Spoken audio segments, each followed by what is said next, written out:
Chers amis, on est en 2023. C'est passé très vite. 2022, avec des hauts et des bas, on connaît. Je vous ai accompagné avec ma chaîne durant cette année 2022 et que maintenant ça recommence pour un tour 2023.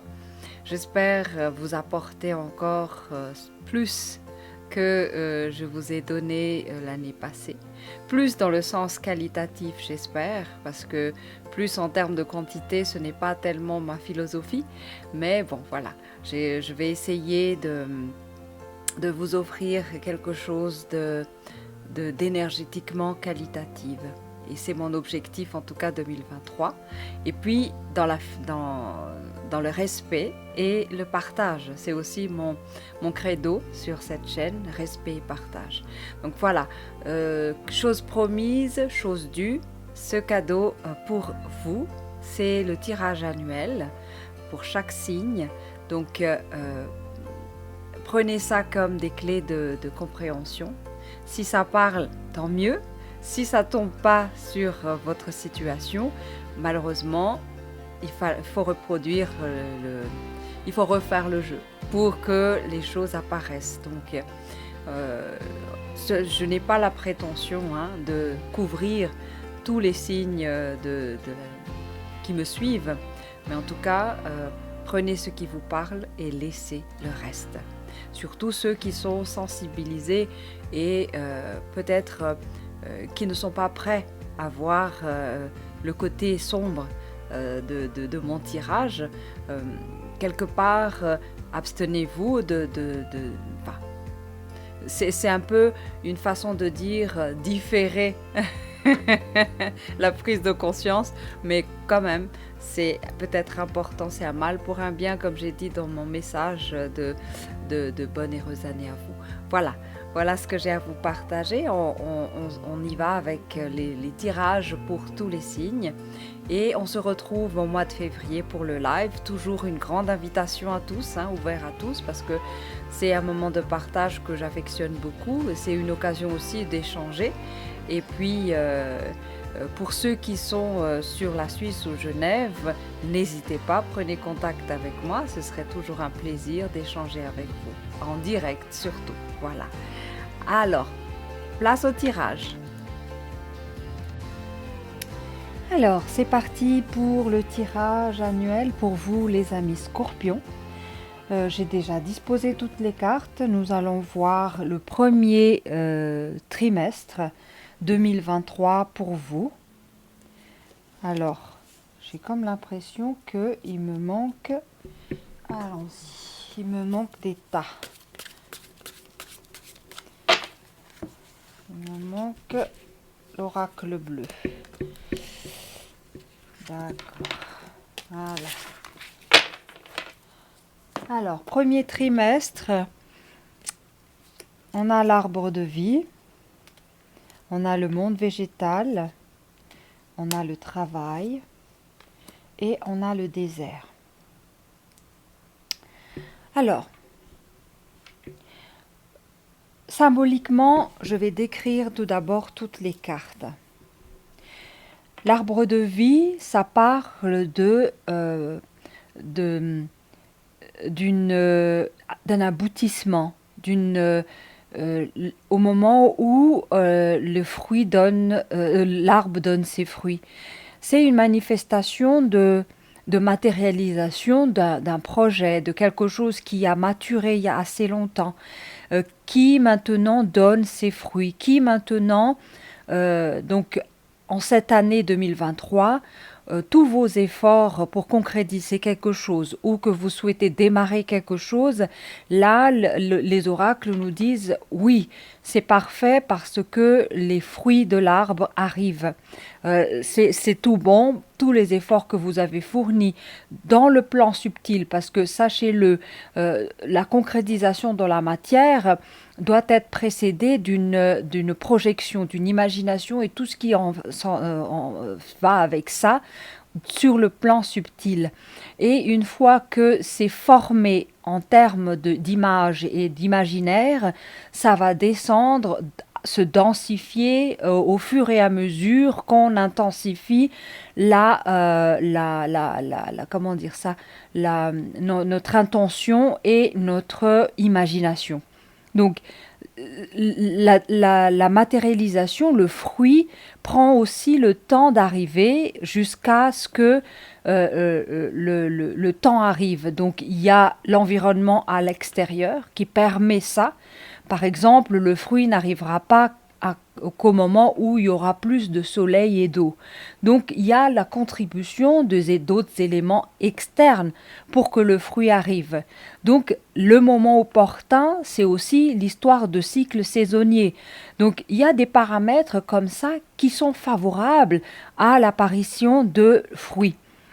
Les facteurs internes, par contre, sont aussi très très importants. La terre qui nourrit l'arbre, la force de l'arbre, si l'arbre est chétif, si l'arbre a très peu de feuilles ou de branches, les sèves ne seront pas autant, l'arbre ne sera pas autant nourri et irrigué. Dans ce sens que, et puis le soleil ne fera pas son effet s'il y a moins de feuilles, donc il n'y aura pas de fruits. Donc tous ces paramètres internes et externes favorisent la manifestation de l'arbre de vie. Donc la vie, en fait, c'est l'ensemble, la contribution de tout ça pour que le fruit arrive à maturation, le fruit arrive dans nos mains. Et voilà comment on conçoit la vie. On conçoit la vie d'une façon à inclure tous les paramètres, le bien comme le mal, les éléments des blocages et des difficultés qu'on a font partie aussi des paramètres qui font qu'on en arrive jusque-là.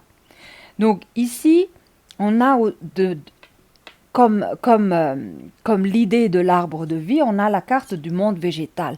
Le monde végétal, c'est quoi? C'est le fait que on utilise l'esprit végétal. L'esprit végétal, ça parle de, comme c'est une figure féminine avec des ailes, donc il y a quelque chose de divin là-dedans. C'est une association également de lune et de soleil. C'est pourquoi on a la lune orange, le soleil orangé et la lune rouge. Ça veut dire que le monde végétal sublime les matières, sublime les actions, sublime les intentions, sublime l'imaginaire. C'est le monde végétal donne l'élan de la divinité, l'élan de la sacralité. Pourquoi on met des fleurs sur les autels? Pourquoi on met des fleurs sur les tombes? Pourquoi on fleurit les jardins? Pourquoi? C'est embellir et élever la vibration et la fréquence d'un endroit. C'est aussi une façon de transmettre la beauté. Donc voilà, l'expression de la beauté et de l'esthétisme est propre au monde végétal. Donc s'acquérir de l'énergie du monde végétal, c'est aussi donner de la valeur aux fruits qu'on a, l'arbre de vie. La vie est belle, la vie en elle-même comme une énergie est d'une telle beauté. Et si on parle de vie, on parle toujours aussi d'amour. Et l'amour est beau. L'amour est beau dans le sphère horizontale, là où on se trouve, hein, dans la matière. Donc c'est un genre de partage entre des éléments et des êtres qui sont sur Terre, ce qui va de soi. Les minéraux servent les végétaux servent les animaux, et ainsi de suite. Donc il y a une transmission d'essence et d'être d'un esprit à un autre. Et tout se condense au niveau de l'humain. C'est pour ça que l'humain a une importance capitale dans son incarnation, parce que l'humain représente l'assemblage de plusieurs éléments, plusieurs divinités, plusieurs esprits en lui, y compris tous les éléments, l'esprit de l'air, de l'eau, de la terre, du feu, l'esprit des animaux, des végétaux, et tout ça est combiné en nous. Ça va prendre beaucoup de temps pour expliquer en quoi ça consiste les animaux en nous. C'est tout simple, il faut regarder comment vous reliez à un chat Et comment vous apercevez un chat, c'est un peu, on a ce caractère-là parfois, ce caractère qui, euh, qui observez juste les animaux et vous verrez que ça vibre chez vous et vous verrez qu'il y a des éléments animaux en vous, en nous, en chacun de nous. Donc l'élément végétal à incarner ici, c'est à incarner dans notre propre vie. Voilà deux végétaux deux cartes symbolisant les végétaux qui, qui font vraiment résonance en notre époque maintenant parce que si je me connecte à d'autres tirages que j'ai fait par rapport à, je ne sais pas quel signe c'est, mais cette carte du monde végétal réapparaît souvent pour justement résoudre notre perte de sens, résoudre notre perte de joie, résoudre notre perte d'équilibre, parce que le végétal détient en lui tout ça. Ici, on a la carte du travail et on a la carte du désert. Le travail, je ne l'explique pas, c'est une façon de manifester l'effort, l'action, l'agir de l'humain. Et on a ici le désert. Le désert, c'est quoi? Le désert, c'est une, une, une posture. Là, c'est vraiment une attitude intérieure d'un individu qui se sent seul, qui se sent isolé, qui a perdu aussi le lien. Vous voyez la différence entre l'arbre de vie qui est toute générosité et épanouissement et nourri et bien en chair, joyeux. Et là, on a quelque chose de sec, d'aride, de difficile, d'ardu, de déprimant. C'est un peu ça. C'est ça le symbolisme un peu du désert. Mais le désert ici, c'est un désert qui nous emprisonne. Et là, je parle d'auto-emprisonnement, auto-enfermement, parce que personne ne vous oblige à rester dans cet état de désert. Vous y mettez. Mais là encore, je dirais, il n'y a pas de mal à ça. Des fois, on en a besoin. On en a besoin de sentir aussi cette isolation, cette façon de toucher l'être à l'intérieur à travers le désert. On peut vivre ce moment-là et c'est un mal pour un bien. Mais ce qui est dangereux ici, dans cette carte, c'est les anneaux qui sont sur les mains. Ces anneaux-là symbolisent l'asservissement, la soumission. C'est comme si on est totalement prisonnier. Et là, vous voyez qu'il n'y a pas d'enclos, il n'y a pas de barrière, il n'y a pas de mur. Mais c'est vraiment un sentiment intérieur d'enfermement. Et on a peut-être aussi des pensées qui sont reliées à ça, des pensées qui nous assaillent. Mais je répète, les pensées viennent d'ailleurs. Les pensées ne nous appartiennent pas. Les pensées nous traversent comme des informations qui nous traversent la tête. Et ces pensées-là sont attirées par nous par résonance vibratoire. C'est la loi de la résonance. Si on est ouvert, réceptif à une telle fréquence, c'est parce que on est ouvert à ça. Donc la résonance fait que on attire des informations qui correspondent à cette résonance. C'est la loi de la réceptivité et de l'émission. C'est un peu cet échange d'ondes qui se fait. Ici, on voit bien que le sphère dans lequel on se sent aussi désertique, c'est le sphère du travail. Donc, le monde intérieur végétal est séparé de ce monde intérieur aride. Voilà. C'est un peu une division qui se fait. Peut-être que beaucoup d'entre vous vivent ça en ce moment pour des raisons multiples, hein. Mais le résultat est le même. Le résultat, c'est qu'au sein de notre travail, on se sent vraiment isolé, écarté, vraiment un sentiment de solitude qui peut emmener vers une aggravation de la soumission. Mais voilà, vous l'acceptez, cette soumission, pour plonger encore plus profondément dans une situation de détresse ultime. Donc, à faire attention. Ce qui veut dire quoi? Ça veut dire que pour sortir de cet état, il faut vibrer cet état. Pourquoi on met en miroir ces deux? C'est pour vous dire que ce n'est pas une prison où l'issue n'existe pas. Il y a une solution. On continue. Alors, la solution, c'est aussi un choix. Voilà. Quelle partition vous allez jouer? Est-ce que vous allez jouer pour la vie ou est-ce que vous allez jouer pour votre autodestruction? Est-ce qu'on choisit l'inconscient? Est-ce qu'on choisit d'être fidèle à cette inconscience-là? Ou est-ce qu'on choisit de se détacher de tout ça? Les cartes sont très très claires. À vous de choisir. Est-ce que vous voulez choisir l'inconscience? Ça veut dire que vous passez à côté de cet arbre de vie et de ce monde végétal qui sont là, en vous. Donc, il n'y a pas à chercher un gourou ou un maître à l'extérieur pour connaître ça. Il y a à switcher juste de là à là. Je sais, juste, c'est facile à dire.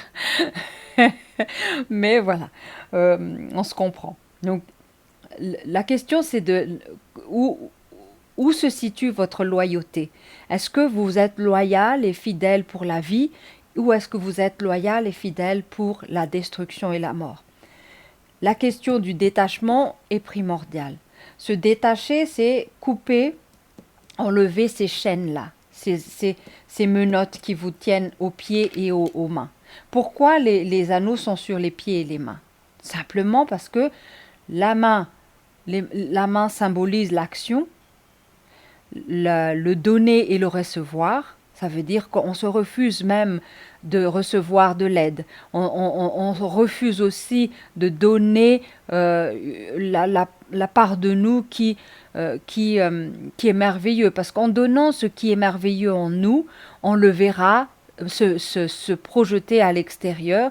Et ça fait que on se sent beaucoup mieux en exprimant ça. Parce que, en fait, la résonance qu'on envoie, j'en ai parlé tout à l'heure, l'histoire de loi de résonance, la résonance fait en sorte que vous devez vous en apercevoir que si on exprime de l'amour à l'extérieur, ça veut dire que l'onde, enfin, que vous êtes encodé amour. C'est un peu ça, pour parler simplement. Mais si vous êtes encodé solitude, tristesse et peur, vous allez vibrer ça et vous allez faire apparaître en miroir devant vous des personnages, des situations qui vibrent la même tonalité.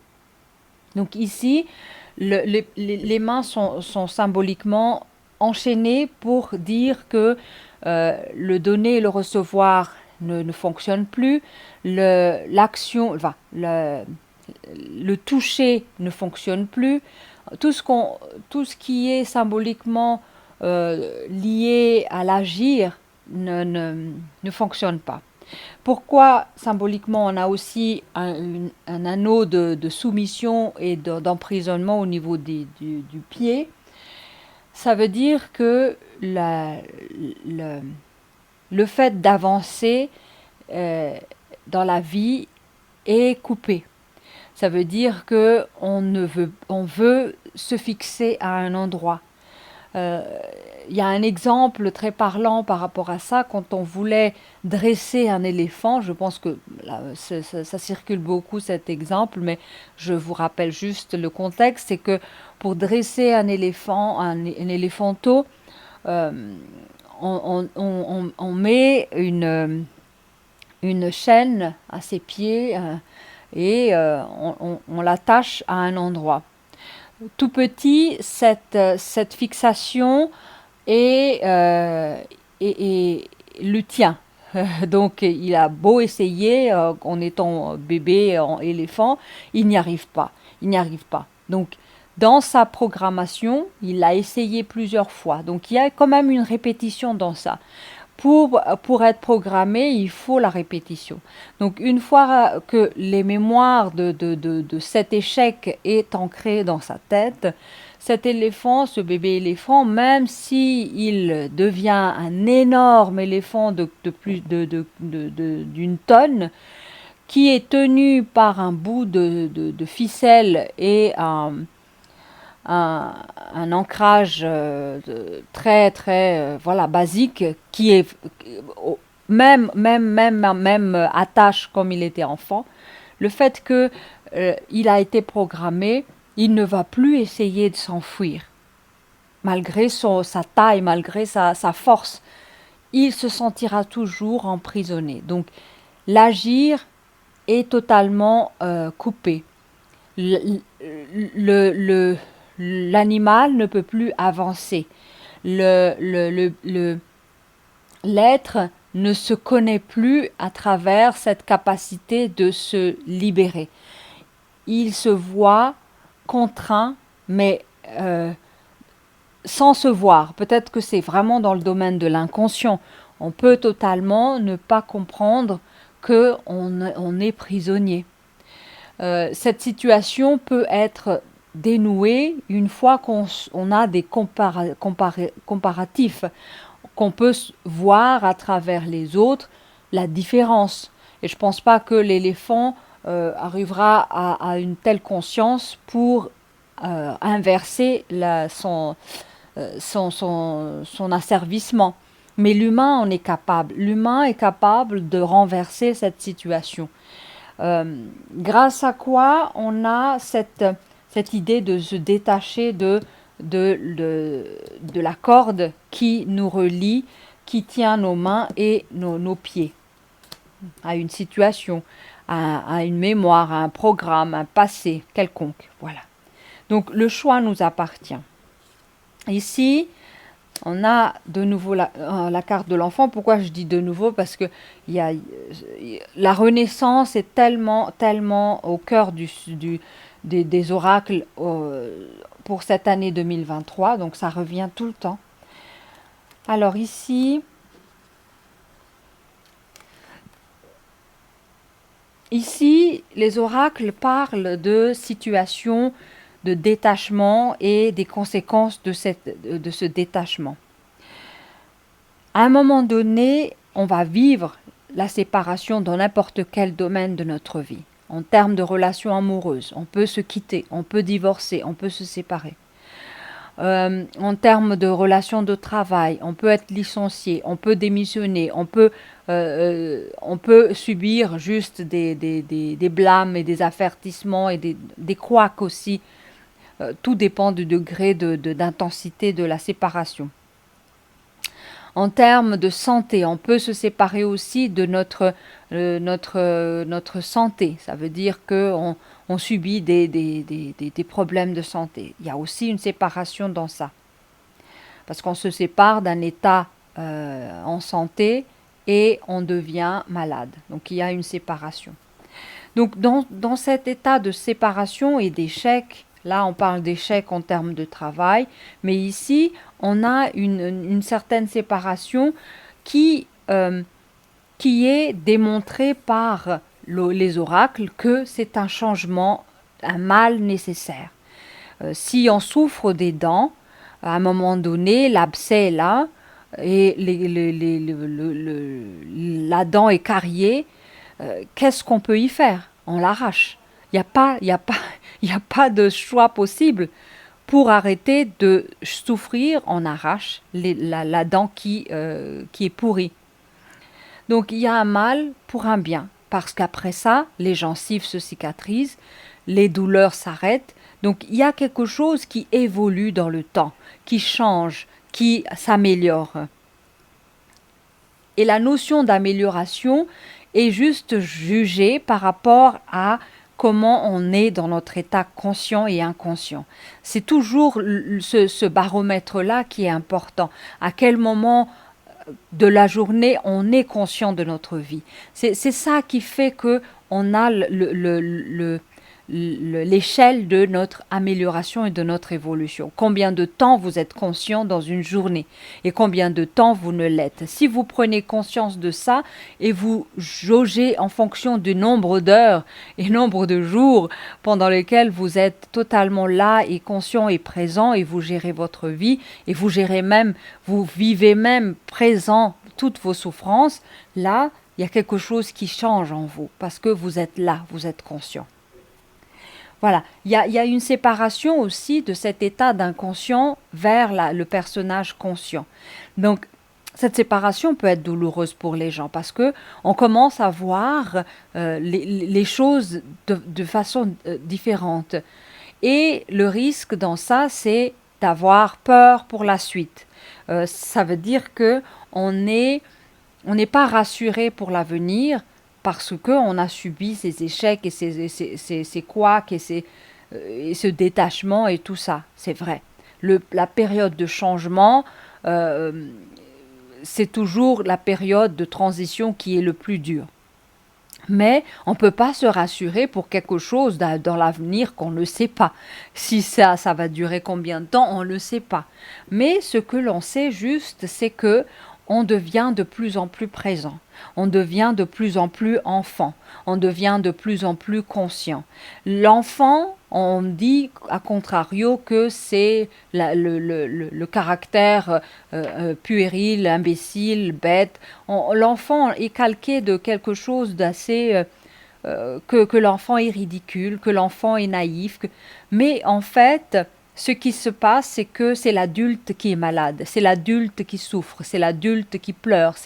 L'enfant pleure, mais pleure pour un temps. L'adulte pleure et l'adulte devient triste. Et l'adulte déprime. C'est l'adulte qui devient malade, dépressif. C'est pas l'enfant. L'enfant, quand on lui permet il y a toujours cette notion de temps à avoir, le temps de vivre une émotion qui nous traverse. Pareil pour n'importe quelle onde qui traverse notre corps. On les laisse traverser. Peut-être il y a des milliers d'ondes qui nous traversent pendant que nous parlons maintenant, pendant que nous discutons maintenant. Mais vous n'en avez pas conscience. Et c'est pareil pour la situation de l'enfant. Pour tout ce qui n'est pas de son ressort, l'enfant ne s'en préoccupe pas. L'adulte, par contre, il s'inquiète pour l'avenir. Il s'inquiète pour... Il n'y a pas de mal à ça. Mais qu'on en devienne malade, c'est ça qui est triste. C'est ça la nature de l'adulte. Donc, on a perdu cette qualité de l'enfant, mais tout dépend aussi du choix. L'enfant, c'est le symbolisme de ce fruit-là. Ce fruit qui est éternellement la graine. Je m'explique. L'enfant détient en lui l'étincelle de l'être. L'adulte a tellement vécu des souffrances dans tout ce qu'il a traversé comme expérience. L'adulte s'est habillé de beaucoup de peaux et de rôles et de masques que finalement l'enfant a disparu ou bien sa place est tellement réduite dans l'être que alors que c'est lui qui détient l'étincelle de vie du départ, et cette étincelle de vie a été recouverte par des scénarios, des mises en scène, des rôles, des attributs, des statuts, des pouvoirs, de tout le reste. Donc tout est emballé dans un sphère que l'enfant n'apparaît plus. Donc ici, c'est le choix de l'enfant, c'est le choix de l'innocence, c'est le choix de la conscience de quelque chose de vivant. Le reste, c'est un peu des mémoires. Et on est d'accord que les mémoires sont des choses du passé. Les choses du passé sont des choses déjà mortes. D'où l'échec, la séparation ici. C'est parce qu'on se détache de tout ce qui est déjà mort, en fait. Et le changement va s'opérer à partir de là. On continue. On a ici messe noire. Messe noire, c'est une assemblée de gens malfaisants, maléfiques, qui travaillent dans l'ombre. Hein. Ensuite, ici, on a la reine et l'impératrice. On a la guerre. Et on a le détachement en termes de « je dis adieu à mon passé ». C'est ça le changement qui va s'opérer. Mais ça passe par des situations sociales, je dirais, assez compliquées. Parce que on a parlé de l'environnement de l'arbre, comment l'arbre vit les tempêtes, comment l'arbre vit le froid, l'hiver, comment l'arbre vit l'inondation, comment l'arbre vit toutes ces incidences qui font que sa vie aussi est peut-être mise en danger. Mais l'arbre ne parle pas pour ça. Il faut se connecter à son esprit pour en connaître pas les inquiétudes, mais la vie de l'arbre. Mais ici, ce qu'on voit, c'est que l'environnement dans lequel on est en ce moment favorise en fait cette séparation, ce détachement. Pourquoi?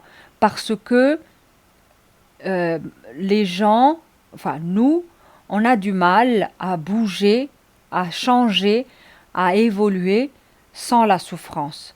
Et c'est dommage parce que on devrait faire le travail de façon volontaire, mais la prise de conscience passe pas la plupart du temps par des incidents, par des chocs, par des traumatismes. Mais c'est qui tout double. Et c'est pour ça que le monde subtil, le monde des esprits, travaille vraiment intensément actuellement pour mettre aussi une genre de sécurité pour l'humain. Parce que la traversée de ce choix-là, euh, c'est une prise de risque, une aventure dans l'inconnu, quelque chose qui est un jeu de qui tout double. Il n'y a pas moyen de faire machine arrière. Et c'est ce qui est difficile pour nous, c'est de trouver de la sécurité dans ça. Il n'y en a pas. Il n'y en a pas de sécurité. Il n'y a pas de filet de sécurité. On est devant un précipice et on nous pousse, la vie nous accule à sauter. Après, le ravin est là, mais on ne sait pas ce qu'il y a en dessous. Est-ce qu'il y a quelque chose qui va nous aider à changer de conception de la peur, de l'avenir et tout ça? L'ancienne façon de se sécuriser, en tout cas, ne fonctionne plus. Moi, j'ai beau essayer, quand il a fallu que je saute sans filet de sécurité ni parachute, l'idée de mort était présente. Et elle était présente. Donc, c'est le point de rupture. Et je comprends que beaucoup se verront acculés à ça.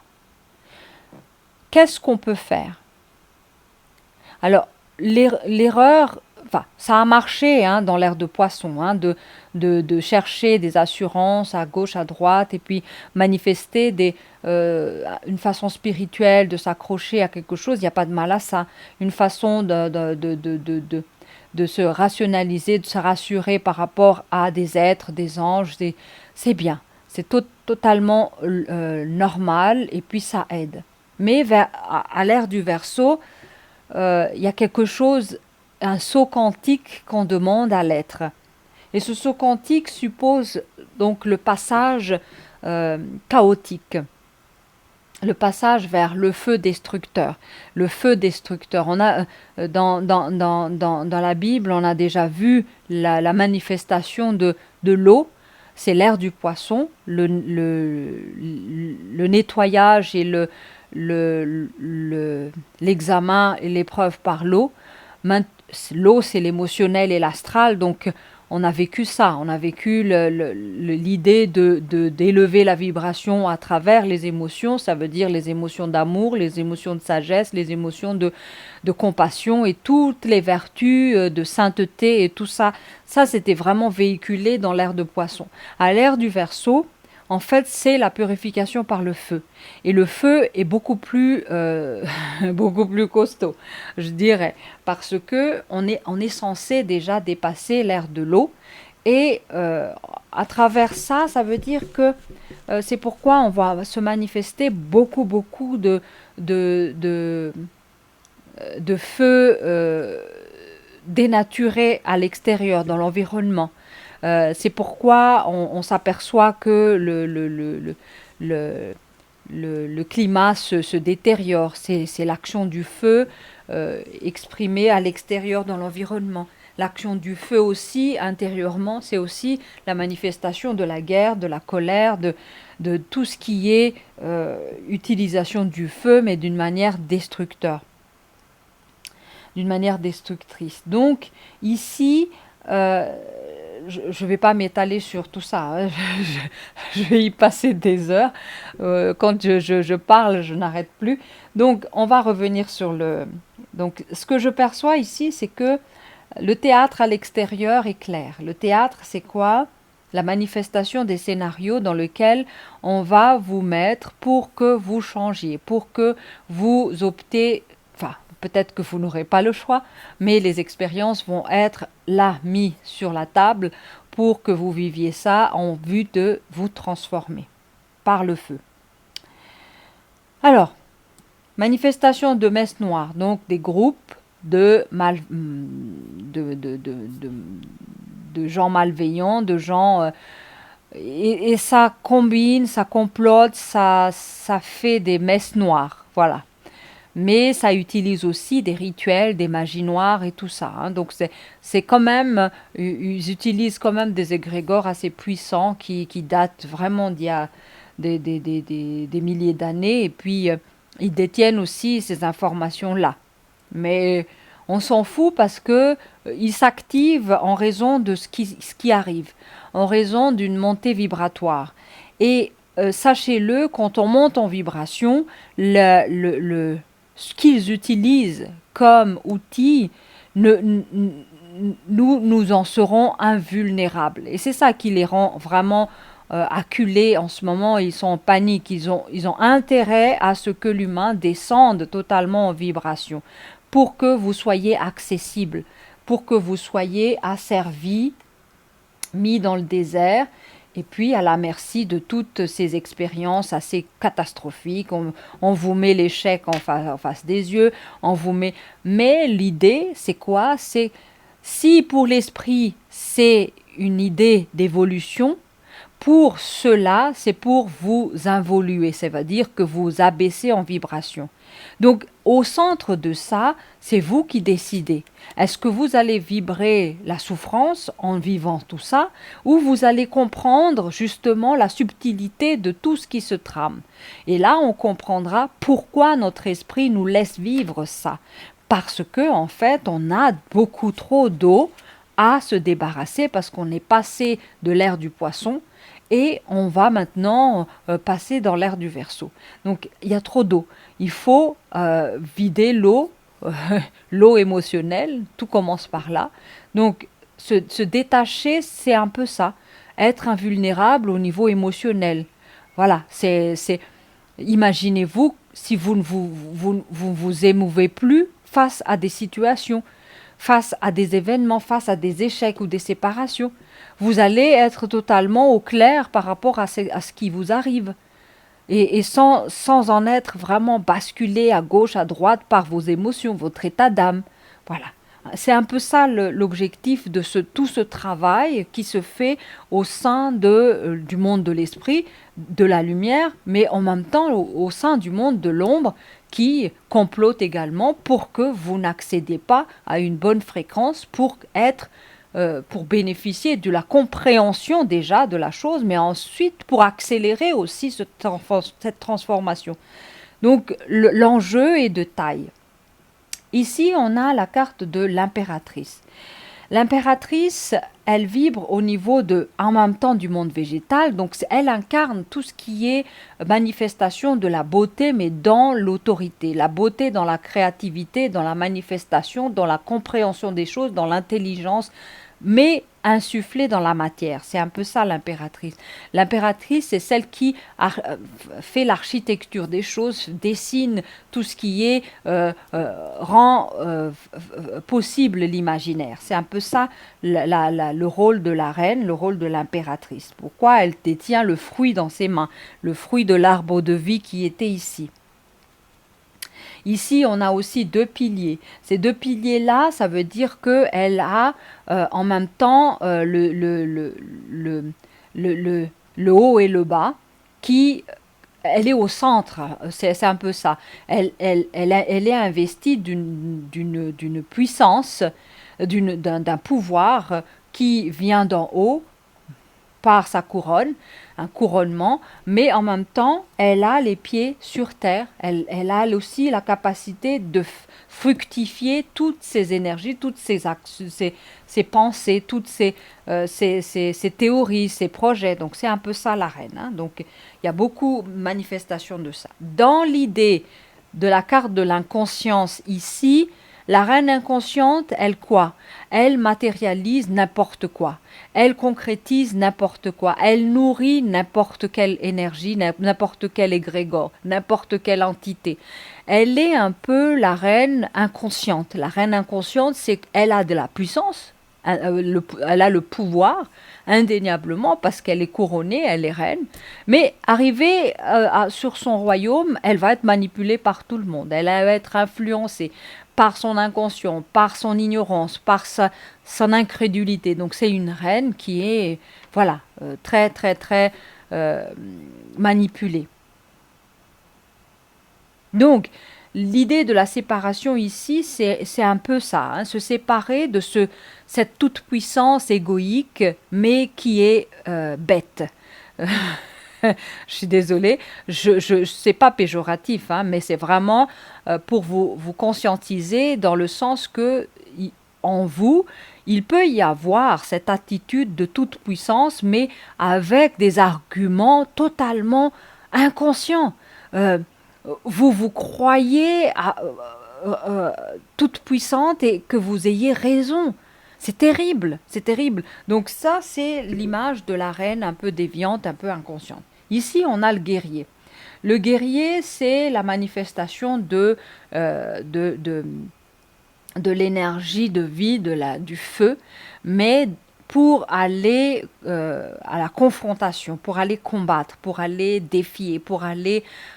et encore, le guerrier va aussi accompagner la reine. Donc imaginez la combinaison des deux.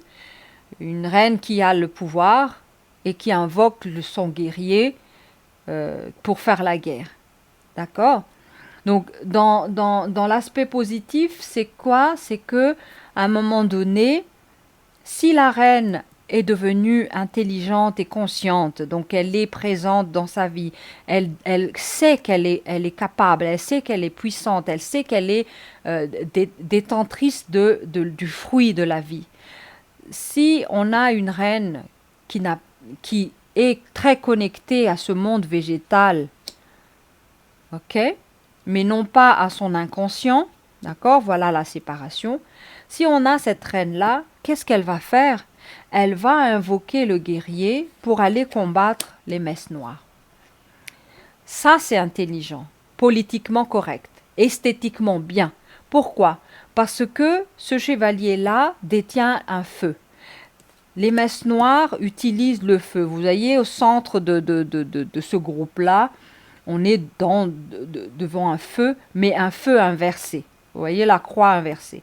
Le feu inversé, c'est quoi? C'est que il manipule les énergies et les inverse pour que ça devienne destructeur, mais non pas bénéfique. Donc, ici, on a à mettre le vrai feu, le feu de la vie, le feu insufflé par la reine, pour aller mettre en échec la messe noire. C'est un peu ça. Mais il y a aussi le côté où la reine n'est pas là, le chevalier va juste aussi guerroyer à gauche et à droite. Et des fois, la reine se prend pour le guerrier et elle quitte son royaume. Elle va prendre les boucliers, la guerre et aller faire sa croisade toute seule. Ce n'est pas la place de la reine. Voilà. Donc, il y a aussi ce côté de savoir quel est notre rôle, quelle est la place qu'on donne à un personnage en nous et quelle est la place de l'autre. Rien n'est à exclure. L'enfant est en nous, le guerrier est en nous, le, le, le solitaire est en nous, mais le solitaire qui n'a pas d'anneau, qui n'est pas emprisonné. Le végétal est en nous, l'arbre de vie est en nous, le fidèle est en nous. On peut jouer plusieurs registres, mais je parle bien de jouer, pas d'en être possédé. C'est un peu ça la différence. Être possédé par un rôle, c'est s'identifier à ça et de se prendre au sérieux. Parce que là, c'est vraiment, les amis, c'est vraiment du jeu. C'est du jeu. Alors, ici, le jeu du guerrier est là, le jeu des messes noires, on s'amuse avec les éléments et on envoie la foudre chez les gens et tout ça. Et voilà, ça a des limites tout ça. Comme celui du guerrier, ça a aussi ses limites, parce que l'énergie, le feu n'est pas illimité. À un moment donné, le guerrier va se fatiguer et le guerrier va aussi, à un moment donné, baisser sa vigilance et puis face à un autre guerrier beaucoup plus fort, bon, voilà, c'est fini. Donc il y a ce jeu-là qui se trame à l'extérieur. Donc il y a aussi une manifestation de choses qu'on doit travailler à l'intérieur pour que tous les scénarios qui se font à l'extérieur soient sous contrôle et que la vie va créer des événements et des situations ou attirer des événements ou des situations propices à l'évolution et non l'inverse. Ici, on renforce l'idée de détachement, hein. C'est vraiment les situations là, le désert, c'est pour que vous soyez vraiment poussés peut-être à bout. Il y en a qui en ont besoin, hein, d'être poussés vraiment, acculés contre le mur pour lâcher et dire voilà, je me détache de tout ça. Et ça va opérer le changement. Et ici, ça va aussi, le changement va se concrétiser à travers le deuil. Le deuil, c'est cette capacité de dire bye bye, ça suffit, je m'en vais. Je pars vers quelque chose de différent, de mieux. On ne sait pas si c'est mieux, on s'en fout. Mais là, on dit ciao, ciao. Peut-être on doit quitter pour une raison ou une autre, un endroit, un être aimé ou peu importe, ou la famille. Voilà, c'est l'idée de la séparation et le changement pour un avenir qu'on pense mettre meilleur, mais là n'est pas l'important, ce n'est pas important.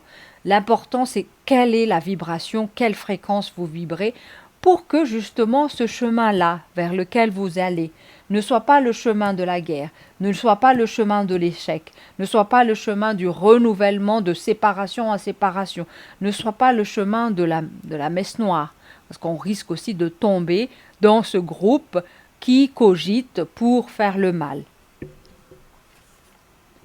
Pour des soi-disant bonnes raisons, hein, toujours. Alors, en résumé, on a ici la carte de la mort, la fatalité, une situation qui doit arriver. Peu importe le changement, le jeu d'échecs que vous allez faire, le pion, il y aura toujours échec et mat à la fin. Peu importe comment vous allez y faire. Donc, qui gagne, on ne sait pas. Peut-être il n'y a pas de gagnant, il y a aucune importance à gagner ou à perdre. Mais ce qu'il y a, c'est le chemin. C'est ça qui est important. Donc, le passage par le cimetière est là. La mort symbolique. Ça peut aussi aller vers la séparation physique, la mort physique. Donc, il y en a qui vont vivre ça et vivre ça comme un échec, comme une fatalité, comme un courroux, comme une punition de divin. Mais ce que je vous explique là, c'est que ça ne tient pas la route. C'est pas pour vous punir. Voyez l'agencement de la situation.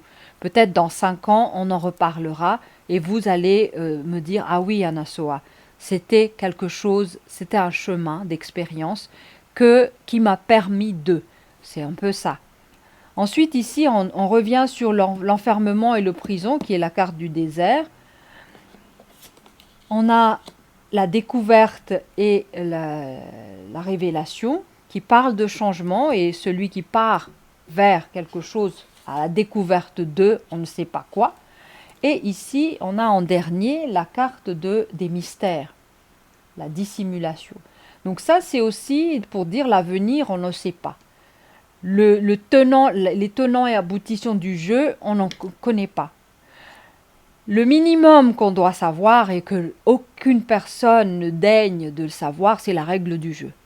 Si vous connaissez la règle du jeu, vous pourriez esquiver ou tirer bénéfice de tous les outils sur l'échiquier. Sinon, si vous ne connaissez pas les règles du jeu, vous avancez à l'aveugle et vous risquez de vous tamponner X fois. Donc, qu'est-ce qui se passe ici? On a la carte de la mort qui est symbolisée par la carte du désert qui est là. Donc, passage à vide, passage par l'échec, passage par la séparation, passage par aussi la mort, c'est aussi la guerre. On va mettre ça là-dedans. La guerre.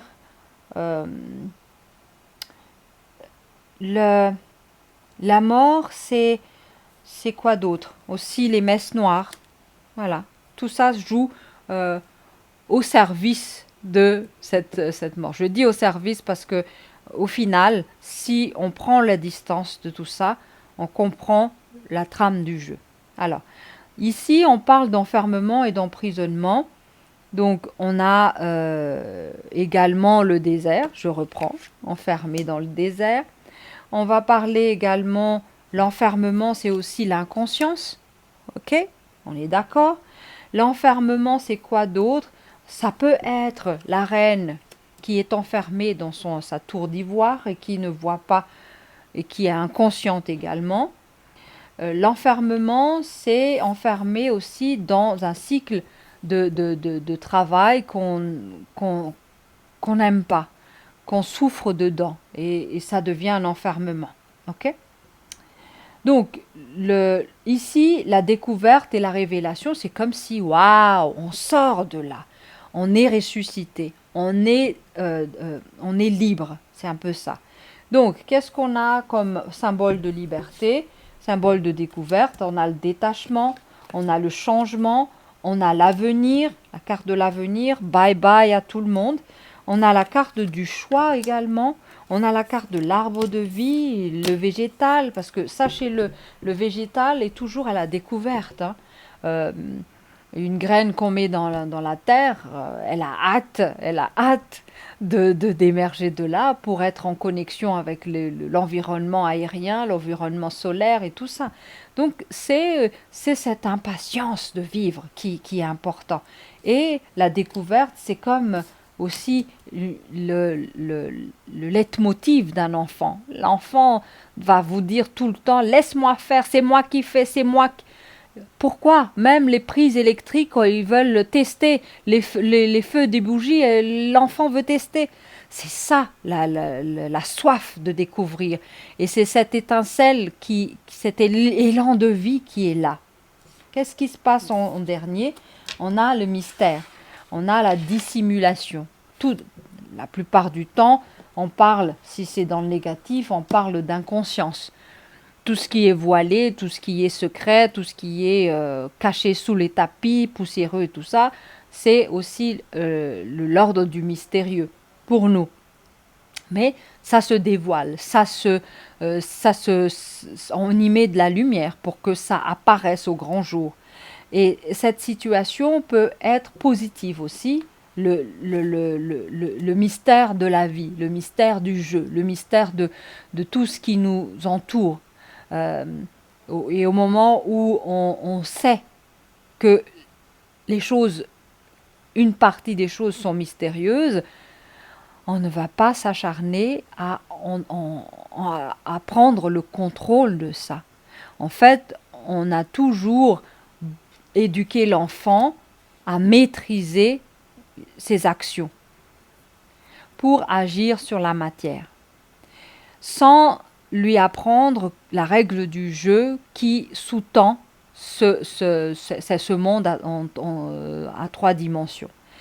Et la seule inconvénient, enfin, la manifestation de tout ça, c'est que l'enfant va être finalement fidèle à ses mémoires, à ses répétitions, à ces choses qu'on lui a appris.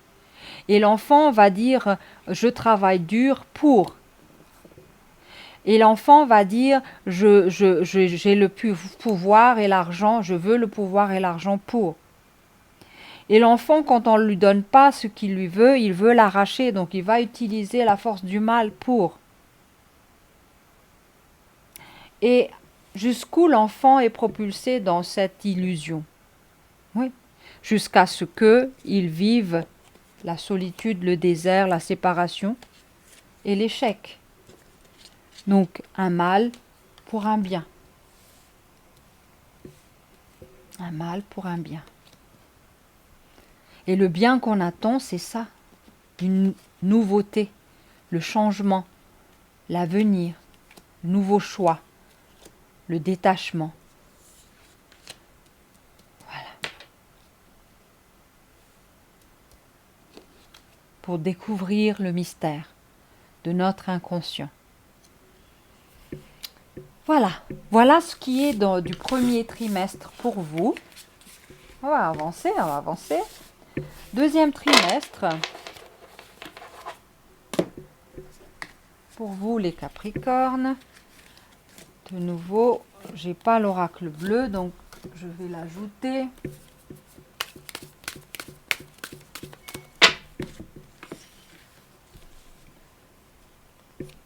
Voilà.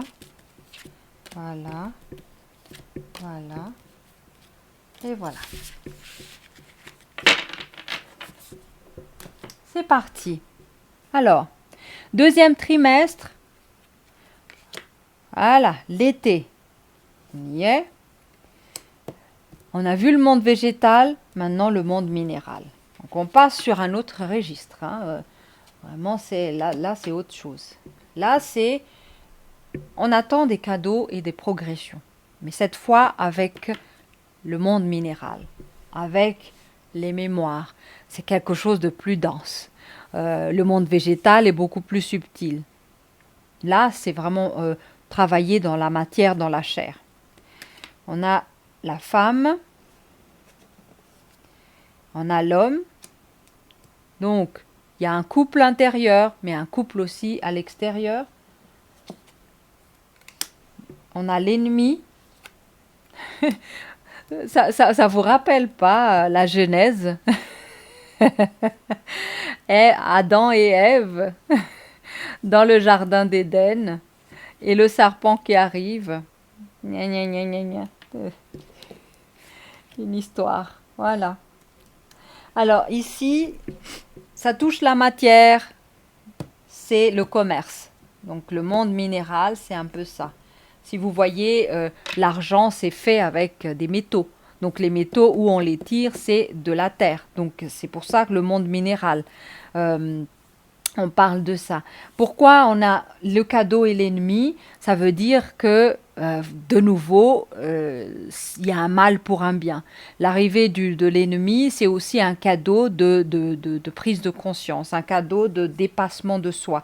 C'est l'intérêt de ça qui est important. C'est l'évolution, la progression qui est sous-jacent, toujours comment dire ça, vous vous rappelez de la carte du mystère. C'est le mouvement mystérieux qui ne saute pas aux yeux, mais qui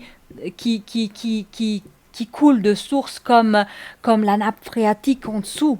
Hein? On ne sait pas où ça se trouve. Il faut tout un arsenal de clairvoyance et tout ça pour trouver l'endroit où on peut tirer une source d'eau dans le sol minéral.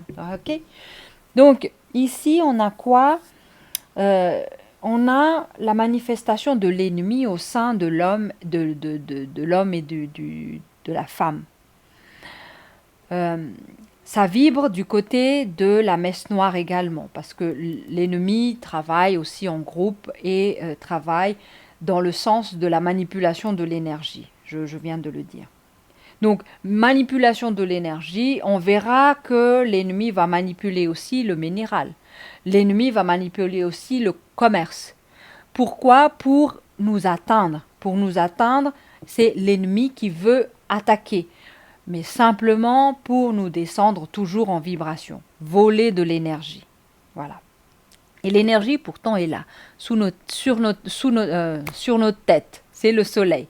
L'énergie est présente au deuxième trimestre pour notre progression, pour nous offrir un nouveau monde minéral empreint de soleil, empreint de l'énergie du feu, mais un feu qui nous progresse. Donc ça va toucher en première ligne le commerce, mais ça va toucher aussi le rapport homme-femme. Donc c'est un peu ça le message ici. Hein.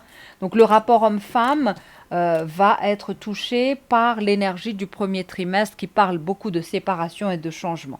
Donc au niveau peut-être du couple, vous allez voir certains parmi vous, hein, pas tous, des manifestations de ça, d'un combat, de guerre entre les couples. Ici, on avait la carte du guerrier, hein, rappelez-vous.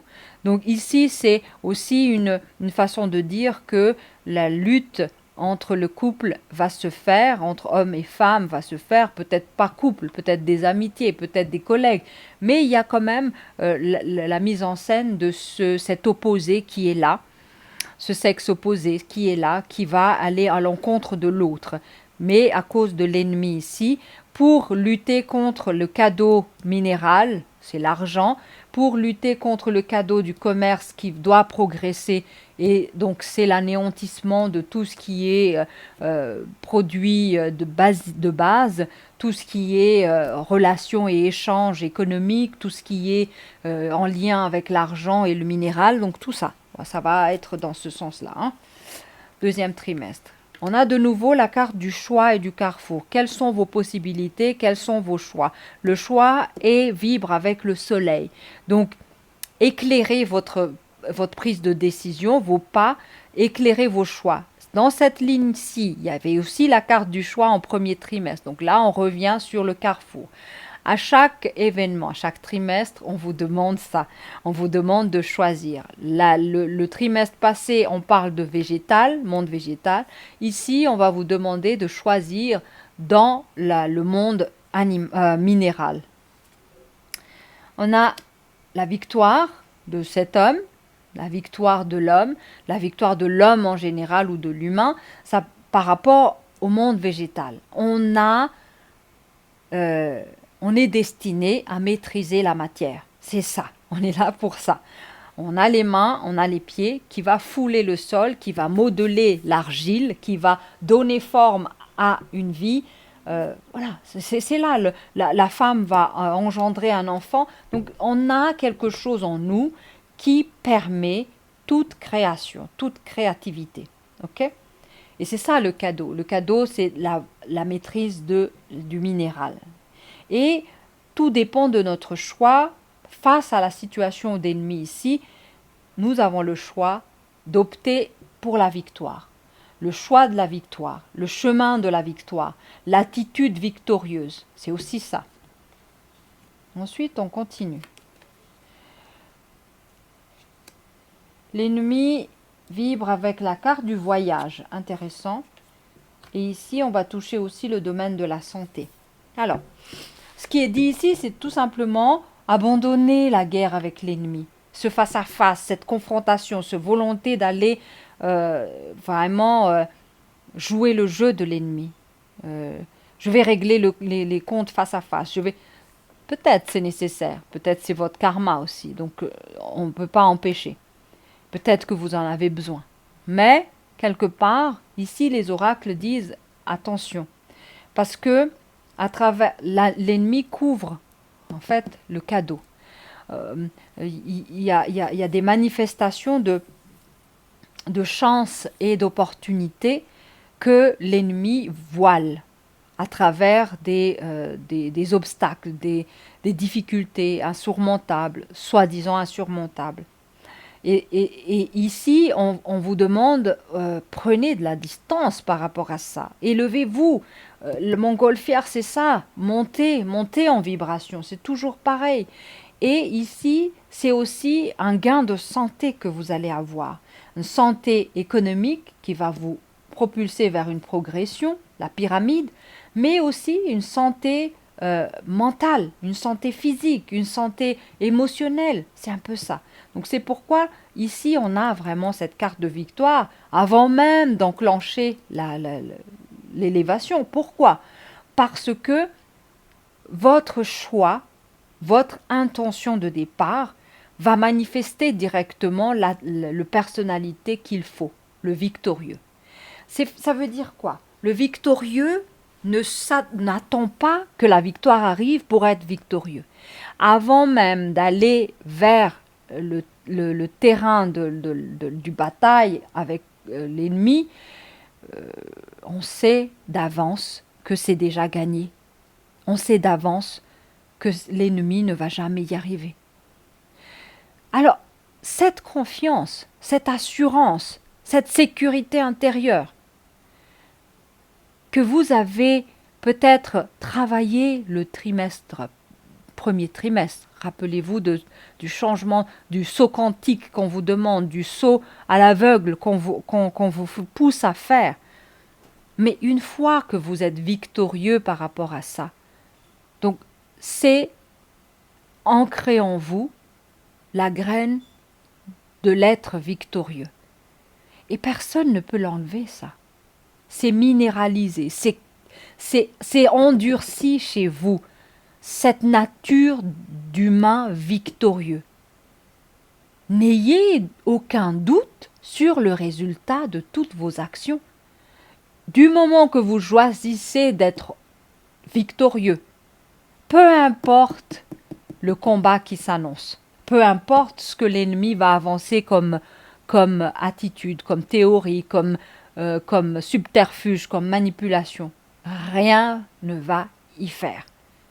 Vous êtes une femme, un homme victorieux. Vous le décidez, vous l'êtes. Et c'est tout. Voilà. Ensuite, on continue. On a la déchéance du roi. On a ici prendre des charges et des poids sur le dos. On a ici... Ah, la pierre a disparu ici. On s'est assis dessus, quelque part. Ici, on a les tromperies, les manipulations. C'est aussi l'ennemi qui fait ça. Manipulation en termes de santé, manipulation en termes de commerce et d'économie, d'échange, d'argent et tout ça. Manipulation partout. Alors, qu'est-ce qui se passe? On va déchoir une autorité. C'est un peu ça l'idée. La femme va choisir de détrôner une autorité. Une autorité qui avait tout pouvoir sur elle. Ok? Ici, nul besoin de violence pour ça. Nul besoin de guerre pour ça. L'ennemi va toujours dire, voilà, il faut combattre et tout, s'armer et tout ça. Non. Vous êtes victorieux, victorieuse. Donc, allez-y. Donc, autorité déchue. Charge aussi victoire par rapport à tout ce qui est culpabilité. Quand on a fait tomber l'autorité et qu'on traverse peut-être une phase de transition chaotique, la tendance c'est se dire « Ah merde, au moins dans le passé j'étais rassurée qu'il était là ou elle était là, même si je souffrais. C'est une ambiance, un environnement que je connaissais déjà, quelque chose auquel j'ai l'habitude. C'est une zone de confort auquel je sais comment manager. Mais là, ce que je vis là, c'est vraiment l'insécurité totale. Je ne l'ai plus, même s'il me violente, même s'il me dit, mais c'est le vide. J'ai peur du vide. Donc, on se charge d'une certaine culpabilité par rapport à nos actions et nos décisions d'avant. Là, on est dans une posture de je porte de nouveau la souffrance du monde. Et rappelez-vous de la carte du premier trimestre qui annonce le désert. Vous voyez que là où il va, celui-là, avec son gros caillou dans le dos, il va arriver totalement dans le désert, fatigué. Déjà, il est fatigué en portant ça. Donc, il y a deux êtres qui sont totalement opposés. Lui et lui. Lui, déjà, il a pris un coup de vieux, avec ses culpabilités, ses charges, voilà, qu'il porte sur le dos. Lui, il est conscient, victorieux, le soleil vraiment qui l'éblouit, la nature qui est, voilà, et la coupe, voilà. C'est vraiment deux personnages opposés. Donc, tout est question de choix. Tout est question de choix. On peut choisir de mettre à terre cette autorité. Qu'est-ce qui est fait figure autorité chez nous? Ça peut être la morale, ça peut être la spiritualité. Je dis ça parce que il existe des attitudes tellement orgueilleuses dans la spiritualité. Orgueilleuses. Il y a aussi, ça peut être des figures paternelles, maternelles, ça peut être la figure familiale, ça peut être l'autorité gouvernementale, ça peut être le patron, tout ici. Mais c'est une question de choix. Est-ce que on, on, on enlève tout pouvoir à cette autorité-là pour le mettre ailleurs? Voilà. Ici également, on a la carte du retraite, de entrer dans le temple en situation méditative. Peut-être précisément, c'est aussi ce qu'il faut faire face à l'envahissement de l'ennemi. Mais rappelez-vous que l'ennemi vous empêche juste d'accéder à votre cadeau. Ok? Donc, solution également, on a le voyage et le retrait. Le voyage, c'est symboliquement, c'est le montgolfière, prendre la distance. Et ici aussi, c'est introspection, zénatitude et tout ça. Okay, et j'ai parlé de la tromperie par rapport à tout ce qu'il y a là au niveau de la santé, au niveau du commerce, au niveau des échanges et de l'argent. En résumé, pour votre deuxième trimestre, on a la fortune. Et ça, c'est le cadeau du minéral. On en a parlé. On a ici des litiges, des jugements et tout ça. C'est l'auto-jugement, je trouve, pour ici. On a la trahison, la jalousie et la trahison. Intéressant. C'est l'ennemi, ça. On a ici la Vierge qui parle de pardon et de réconciliation. C'est magnifique. Et on a la Vierge accompagnée des pleurs et de la tristesse. Alors, rappelez-vous le scénario de la Vierge écrase le serpent par rapport à cette tristesse, par rapport à cette trahison. Elle a la maîtrise de ça, de ces animaux-là. Alors, je replace les cartes. On a la fortune, donc le cadeau du minéral. On a ici ça et ça. Ok. Alors ici, le cadeau du minéral. Ok. On parle ici aussi de progression. C'est un peu la même couleur que la Vierge, donc moi je le mettrai ici avec elle. Progression, pardon, réconciliation, ça parle d'élévation. L'ennemi est là, dans le critique, auto-jugement, culpabilité, trahison, jalousie, tout ça, tout ça. Ensuite, il y a les tromperies, la manifestation d'une autorité déviante. C'est toujours le travail de l'ennemi, hein, l'ennemi qui est là. Ok. Ensuite, ici, on a la victoire avec la Vierge, la figure, aussi zen attitude, aussi le lâcher prise, le fait de s'élever et de se distancier de tout ça.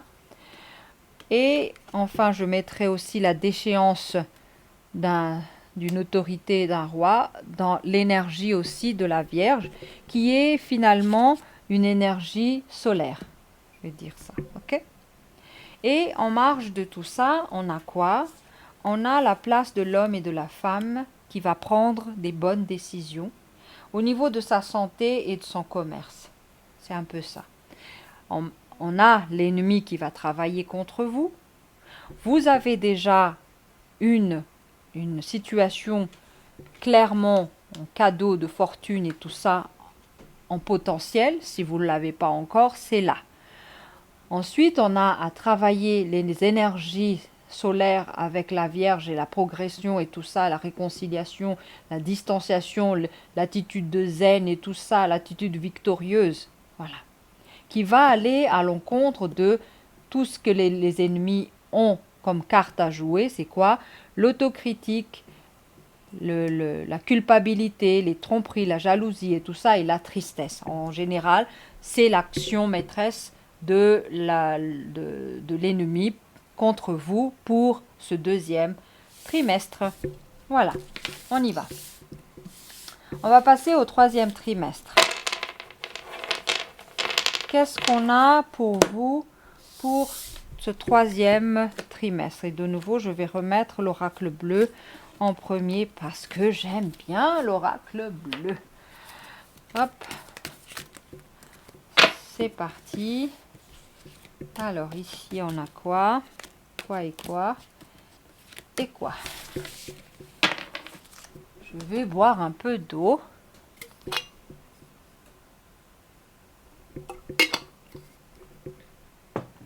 Allons-y. Troisième trimestre pour vous, les amis scorpions.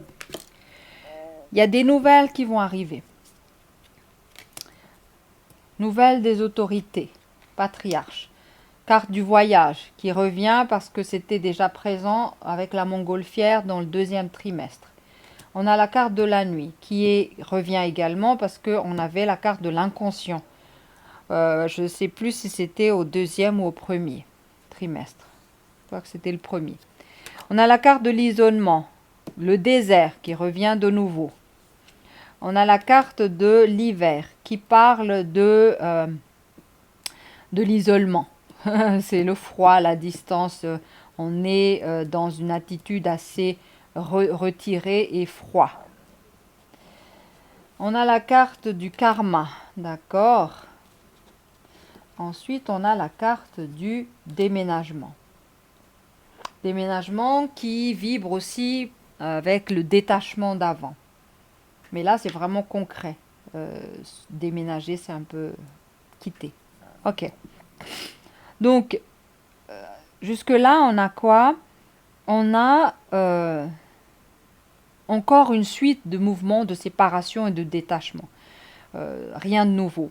Ce qui est neuf ici, c'est le patriarche. C'est pas nouveau parce que le patriarche, c'est un peu la figure de l'homme victorieux, hein, qui est en nous, qui nous permet d'atteindre nos objectifs. Donc il est là. Mais il est dans la traversée de l'hiver. Ok? Donc le patriarche qui traverse l'hiver, c'est le patriarche qui doit s'armer de patience et d'attitude assez tenace pour ne pas lâcher. Parce que en fait, traverser l'hiver, c'est un peu être dans cet état d'isolement, effectivement, mais être capable également d'anticiper les choses, de ne pas s'endormir, d'être très vigilant. Donc c'est une phase assez délicate qui vous demande beaucoup, beaucoup de vigilance. Ok? Pour que vous puissiez atteindre des ressources, des capacités qui est à vous, qui vous appartiennent. On a le karma ici pour dire, c'est ça la carte qui est différente un peu de ce qu'on a vu avant, c'est que c'est juste pour vous signifier que les choix et les décisions que vous avez opérées au premier trimestre, la carte de la décision était là, la carte du choix était là, deuxième trimestre, la carte du choix était là. Tous ces choix que vous avez opérés vont engendrer des effets. C'est la loi du cause à effet. Donc la manifestation qui va suivre va être l'effet de toutes les actions que vous avez opérées au premier et deuxième trimestre. Euh, si vous êtes dans l'inconscience, je reviens sur ça. Si vous êtes dans l'inconscience et que vous n'êtes pas présent dans votre incarnation, qu'est-ce qui va arriver? Vous allez penser que tout ça n'est pas de votre responsabilité. Tout ce qui vous arrive n'a rien à voir avec vous. Les événements, les environnements extérieurs, comment vous percevez la vie. Ah, c'est tout ça, c'est comme si vous le découvrez au jour le jour. Ça, c'est vivre dans le jeu en ignorant la règle du jeu. Et c'est totalement comme cette reine, comme j'ai dit avant, la reine, l'impératrice qui ignore sa puissance et qui fait n'importe quoi de sa vie. C'est un peu ça, une perte de temps.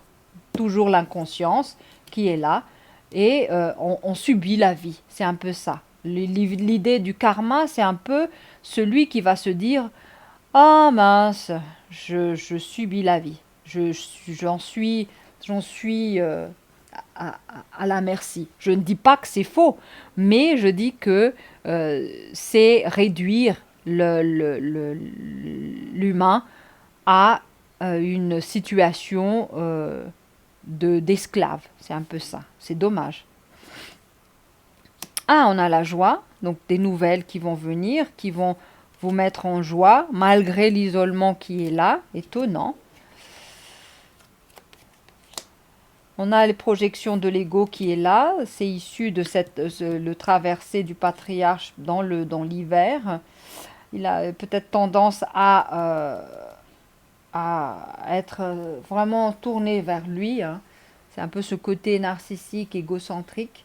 Peut-être un patriarche qui a cette autorité qui visiblement ne pense qu'à lui, peut-être dans votre entourage, peut-être il y a ça. Ou peut-être vous-même, vous vivez ça. De nouveau, deux cartes symboliquement pareilles. Hein. Le karma et le boomerang, c'est un peu ça. Hein. On récolte ce qu'on a semé. Ensuite, ici, on a la naissance. La naissance qui parle de nouveau une prise de conscience, un renouveau de conscience. Le déménagement qui suppose, avant la naissance, on déménage, ça veut dire quoi? Ça veut dire que l'endroit où vous vous trouvez, l'attitude que vous faites maintenant, le comportement dans lequel vous vibrez maintenant n'est pas propice à une nouvelle naissance. C'est un peu ça. Le constat de tout ça. Mais tout ça n'est pas la faute des autres. C'est une prise de responsabilité du fait de votre choix. Ça, c'est pour ça que c'est là. Donc, il faut ramener le patriarche à raisonner de cette manière-là. Pas de manière égoïque, de manière à penser nombril à lui. C'est un peu emmener le patriarche à comprendre que son attitude engendre des conséquences chez nous. Son attitude emmène des karmas chez la famille. Son attitude fait en sorte que, et qui implique une prise de position de votre part, un choix, un déménagement, un changement qui vous est bénéfique et qui vous isole du patriarche probablement, qui vous isole de cet individu-là. On a un problème d'ambivalence, problème de choix, est-ce que je choisis la passion ou l'amour? C'est un peu ça. Ou est-ce que je suis sous l'influence de la passion et que je ne vois pas en fait que c'est un amour qui n'est pas réel mais qui n'est qu'une projection, une simulation, pas une simulation uniquement, peut-être que les sensations physiques sont totalement réelles et que vous êtes sous l'emprise de ces manifestations chimiques et libidiques dans votre corps. Mais ça, c'est que de la chimie. Donc ici, on a une projection, on a quelque chose auquel notre joie est liée à quelque chose qui n'est peut-être pas pérenne, quelque chose qui va s'effriter dans le temps. Donc ici, euh, une nouveauté qui ne fait que passer, quelque chose, un vent qui ne fait que souffler. Euh, voilà. Donc il y a le côté ici qui est, je trouve, qui n'est pas, qui vibre pas la, la, la conscience, je trouve. Il y aura des joies, il y aura des choses mais qui n'est pas conscientisé quelque part. Une ambivalence, quelque chose d'assez flou, assez un jeu de rôle qui vibre beaucoup l'intérêt personnel. C'est ça ce que je perçois ici. Ici, on a la carte de la responsabilité dans la création. De nouveau, on reparle de la loi du karma, la loi de la cause à effet. Euh, on a la responsabilité de ce qu'on a créé. La carte du service, la servante, celle qui sacralise les choses, qui embellit le geste, qui donne de la valeur à la nature, qui fait de l'offrande. C'est un peu à l'image de la carte de la Vierge du deuxième trimestre. Mais ici, tout ce qu'on a, tout ce qu'on a gagné, tout ce qu'on a créé, on le sacralise en y mettant une énergie de don, une énergie de gratitude, une énergie de partage. C'est un peu ça l'idée de cette carte. Accompagnée de la responsabilité hein, aussi. Donc il y a l'aspect de service au monde animal. Et ici, il y a l'aspect du service au monde végétal. Vous voyez, on est dans cette combinaison des deux trimestres précédents, où là, le premier trimestre parle de beaucoup de monde végétal, deuxième trimestre parle beaucoup du monde animal, et ici, on associe les deux, l'animal et le végétal, et le personnage, l'humain, est au centre de ça, qui combine ces deux-là, dans le sens que on a des responsabilités envers le vivant, que ce soit animal ou végétal, et on a le devoir de sacraliser nos gestes et nos actions dans la matière, dans le végétal, dans l'animal. Voilà. Et c'est ça la renaissance c'est le service à la vie, c'est ça qui fait renaître la vie. Mais de ce côté-ci, c'est un peu la vibration de l'humain encore inconscient de ça, inconscient de ses actions, inconscient de ses conséquences. Donc il y a un peu une joie éphémère qui est là, une joie teintée d'ego, une joie teintée de passion sexuelle, de besoin de possession de l'autre, besoin de manger. C'est un peu le côté prédateur, on mange l'autre, on mange la vie, on mange... Voilà, on a besoin de se sécuriser à travers une certaine compensation. Peut-être c'est les conséquences aussi de ce que vous avez vécu au premier et deuxième trimestre qui fait que, parce que on vous a enlevé beaucoup de choses dans les cartes, on a vu des séparations à tout bout de champ. Donc ici, vous allez faire une sorte de compensation, hein, un peu jeu d'ego, d'intérêt. Vous allez vous ruer sur quelque chose pour compenser le manque et le vide que vous avez vécu avant. Et ici, c'est une joie éphémère, une joie assez terne, assez isolée, assez bizarre. Voilà. On va conclure le troisième trimestre avec la carte du passé. Ok, le livre, les histoires du passé, les antécédents. Ici, on a la carte des ruines, les choses qu'on abandonne, les anciennes demeures, les anciens travails, tout ce qui est en faillite, les commerces qui tombent en ruine, en faillite, voilà, tout ça. C'est un peu le théâtre de ça, hein, d'où l'isolement dans le tirage. Ici, on a la résilience, la résistance, on garde l'intégrité malgré le traversé de l'hiver par le patriarche. On garde la tête droite. On a la carte de l'inutilité, l'arbre de la mort. La mort était déjà présente à la deuxième trimestre.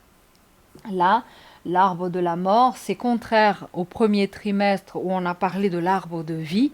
Et là, c'est vraiment une tendance à achever, à parachever la transformation de l'être. Le passage par la mort. Okay, la mort symbolique, je dis bien. Alors, qu'est-ce qu'on a comme carte ici? Le livre qui parle du passé, c'est le karma et tout le reste. Karma et le boomerang. Le passé peut être aussi quelque chose qu'on n'a pas conscience. Donc, c'est des choses qui sont cachées dans la nuit.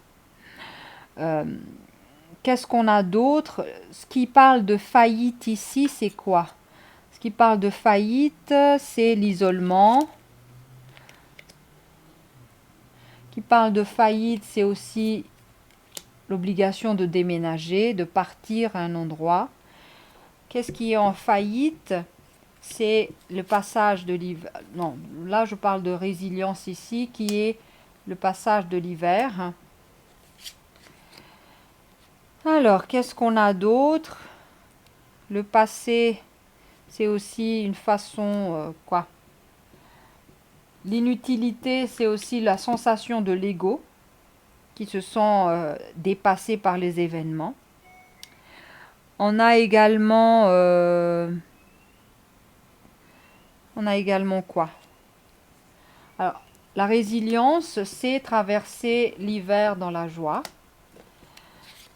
Il y a les voyages.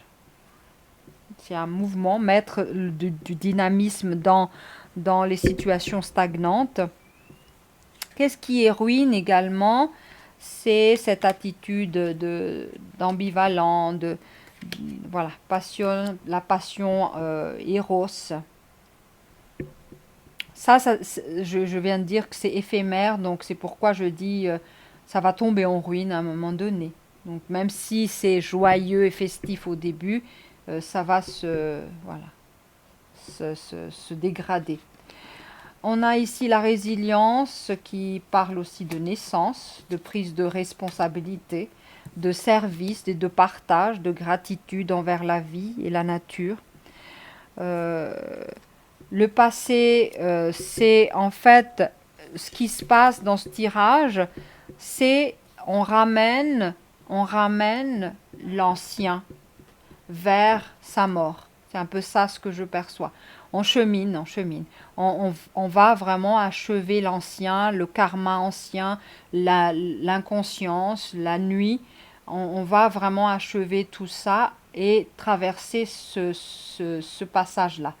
On passe du passé, de l'ancien, de l'antécédent, le passé, le karma du passé, les mémoires du passé et tout ça.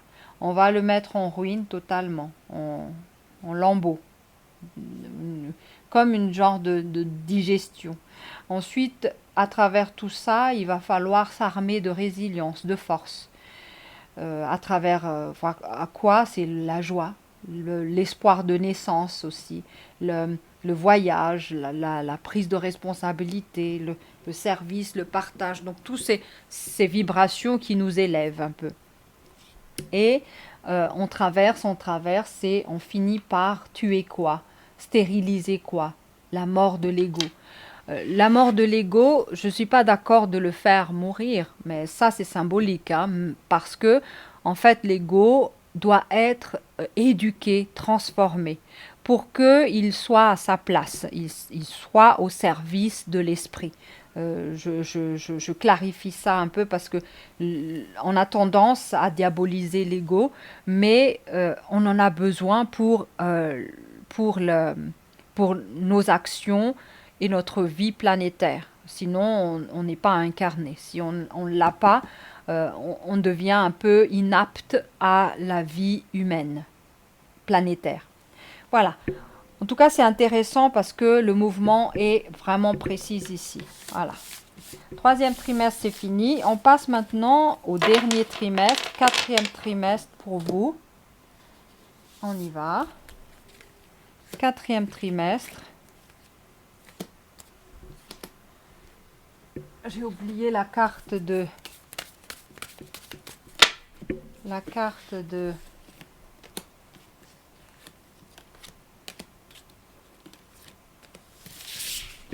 l'oracle bleu. C'est parti. On a le guide qui symbolise qu'on n'est pas seul, on est accompagné. La carte de la jeune fille, la carte de l'art, des arts et la carte de la perturbation. Donc vous voyez que voilà, en fin de l'année, il y a toujours des troubles. L'ennemi est toujours présent. L'ennemi va être maintenant... À quoi l'ennemi va s'atteler? L'ennemi va s'attaquer à tout ce qui est beau.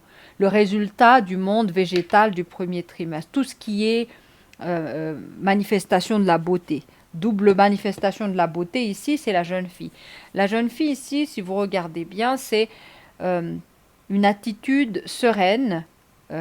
Elle n'a pas besoin de fioriture, elle n'a pas besoin de maquillage, elle n'a pas besoin d'habits ni d'accoutrement. Elle joue pas un rôle, elle est elle-même. Donc cette jeune fille, ça symbolise une autorité inhérente à elle, naturelle. Vous voyez, ses cheveux sont en feu, des boucles en feu, ça veut dire que... Et elle est auréolée de feu de tout le buste, non pas la tête, le buste. Ça veut dire qu'il y a quelque chose qui est métamorphosé dans cette jeune fille. C'est l'enfant qui qui a une expérience éclairée de qui elle est, vraiment. Donc c'est un développement de soi, une prise de pouvoir. C'est un peu l'impératrice, mais dans son aspect vraiment reine de la matière, reine de la vie. C'est ça que je vois à travers ça. Et avec elle, elle emporte l'idée de la beauté. C'est le monde végétal. L'idée de la beauté, c'est de l'art. C'est la manifestation de tout ce qui est harmonieux, de tout ce qui est esthétiquement beau, tout ce qui correspond à une vibration qui permet la paix, en fait. Parce que quand on s'assied devant une magnifique icône ou une magnifique œuvre d'art, on a du respect. Quelque chose s'apaise à l'intérieur, on devient silencieux ou silencieuse. On se retrouve comme un enfant face à un objet qui nous fascine. C'est en fait une manifestation de l'observateur, l'observatrice ici, du divin. Les yeux du divin qui se regardent à travers la beauté de la vie. C'est un peu ça. Donc il y a une énergie assez particulière qui émane de ça. Et qu'est-ce que fait l'ennemi maintenant? L'ennemi va empêcher ça, empêcher que vos yeux soient captés par la beauté, empêcher que vous puissiez vous voir beau à travers le miroir extérieur. Donc l'environnement que le perturbateur va créer, c'est quoi? L'environnement sanguinaire, violent, avec beaucoup d'espèces d'une énergie de catastrophe, Ah, je sens l'énergie, mais je ne sais pas comment le définir, parce que c'est assez maléfique. C'est une énergie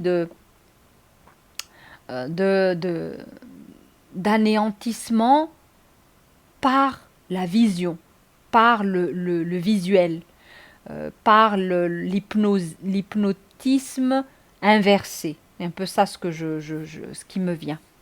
Ah, ici, on a le guide. Allez, j'ai oublié de dire que le guide est là. Le guide était arrivé en premier. Donc, ça veut dire que peu importe l'action du perturbateur, peu importe ce qu'il agite devant l'œil, si on est tourné vers notre guide, on échappe à l'influence du perturbateur. Donc le guide emmène la stabilité, ensuite des pensées de beauté, même si le perturbateur emmène rupture et maladie. D'accord? Donc vous voyez l'influence ici et l'influence ici. Le guide emmène stabilité et des pensées justes, des pensées qui s'accordent à la nature victorieuse, je reviens sur ça, à la nature de beauté de cette jeune fille. Ok? Des belles pensées. Et ici, c'est l'inverse, le mal va agir sur la santé en influençant la rupture, en influençant de nouveau, en peignant en noir le monde dans lequel on vit. C'est un peu ça. Donc on ne verra plus la beauté et l'art apparaître devant nos yeux. Ensuite, on a ici l'argent. On a le rêve. On a le travail. On a le contrat. Alors, il y a certains parmi vous qui rêvent, qui pensent à l'argent et au travail, d'accord? Qui souhaitent un nouveau contrat qui apporte beaucoup plus de santé dans les finances et dans les rapports humains. Mais il y a des perturbations ici. Donc je reviens sur le tirage d'avant qui manifeste également l'action de l'ennemi sur le commerce et la santé. Maintenant, l'action de l'ennemi est renforcée sur carrément la maladie.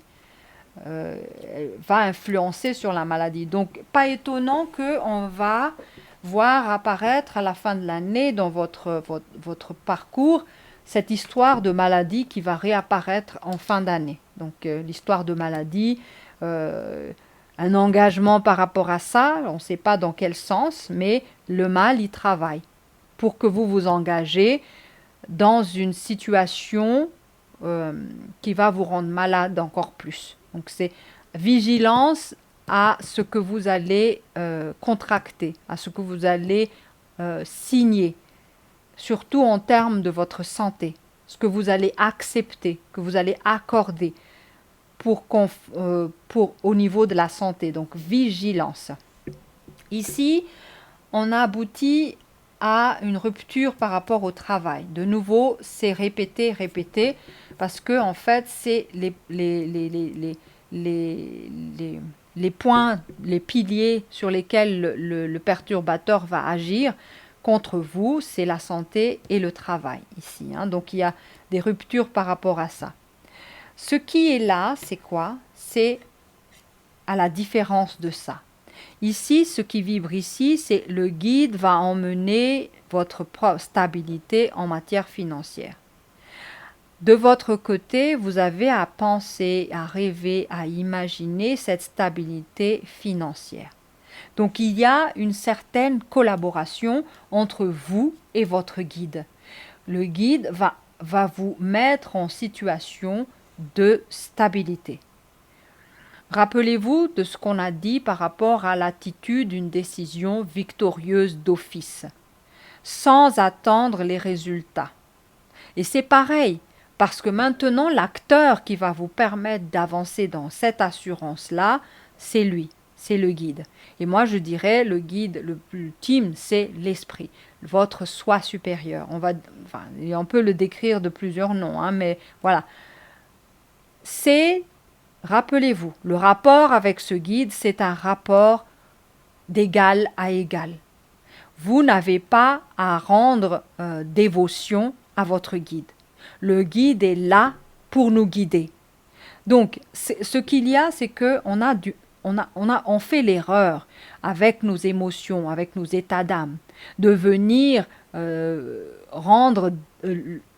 donner tout pouvoir à ce guide.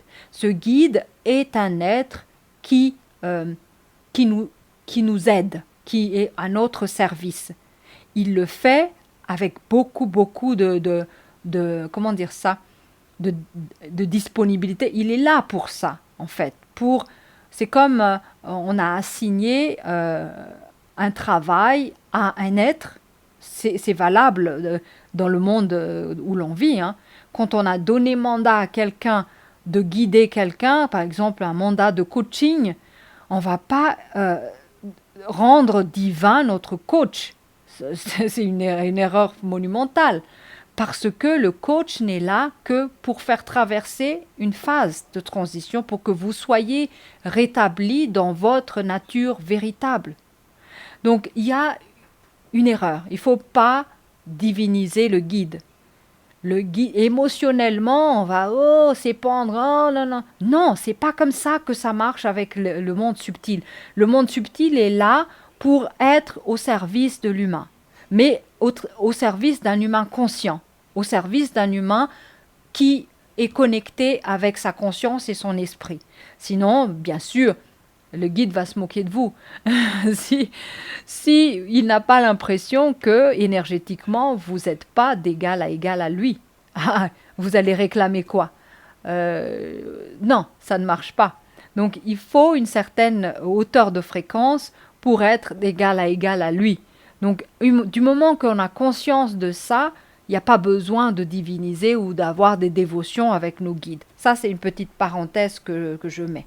Donc ici, il y a une collaboration, je dis bien, entre vous et votre guide pour avoir ce sentiment de stabilité intérieure, ces pensées de création, d'imaginaire, de nouveauté dans votre vie. On continue, on a le joker. Le joker, c'est un peu celui qui fait confiance et qui y va. Dans son côté positif, je dirais, parce que ici, on en a besoin. Pour commencer avec le guide, c'est vrai qu'on est comme propulsé vers le chemin et puis on fait confiance tant bien que mal. Et au fur et à mesure, même ce guide-là va vous mettre face à des situations où vous devez vous choisir. Sinon, ce n'est pas un bon guide. Un bon maître, un bon guide vous apprend à être autonome et indépendant. Non l'inverse. Donc ici, le joker sert à ça, à avoir l'élan d'aller à l'aventure. On a ici Mnemosyne qui revient dans cette histoire de ambivalence entre noir et blanc. Donc la vie planétaire, c'est ça, c'est une constante dualité entre l'ombre et la lumière. Et je dirais même pas un combat. Ça se combat à l'intérieur de nous et c'est pour ça qu'on voit que du combat à l'extérieur. Mais une fois qu'on a compris le jeu, la règle du jeu, on ne lutte plus. On fait avec. C'est un peu ça. Ici, on continue. On a de nouveau le complexe. Ça, c'est vraiment le mouvement du côté sombre ici, hein, le perturbateur, l'ennemi. On a toujours vu les cartes qui symbolisent ça ici. Ici, la fille en or, ici, c'est le regard de comparaison avec les autres. Hein. Ça ramène un peu à cette idée de jeune fille et de l'art, de la beauté, le monde végétal. L'erreur, c'est quoi? C'est de se croire moche, de se croire que l'autre est plus et mieux que nous. C'est idiot parce que la nature est tellement bien faite. Une graine est authentiquement unique. Ça donnera un arbre unique, des fruits uniques. Chaque fruit est également unique et porteur de nouvelles graines uniques. Donc, quelque part, c'est un peu ridicule de se comparer parce que ce que l'autre a, on ne l'aura jamais. Jamais, jamais. Parce que c'est à lui, c'est son karma, c'est sa vie, c'est son chemin. Votre vie, votre karma, votre processus n'est pas comparable à qui que ce soit, à quoi que ce soit. Ensuite, on a ici la routine dans les relations. Donc c'est aussi le côté exaspérant et puis maladif, hein, quelque part, des relations, parce que on a tendance à... mais ça, c'est aussi de l'impuissance, hein. On se croit impuissant à changer la routine. On est figé dans un contrat et on va se dire non, voilà, je suis tenu à vivre ça éternellement. Mais on a de l'intelligence et on a de la créativité pour y mettre des changements dans ça. L'énergie doit être dynamisée.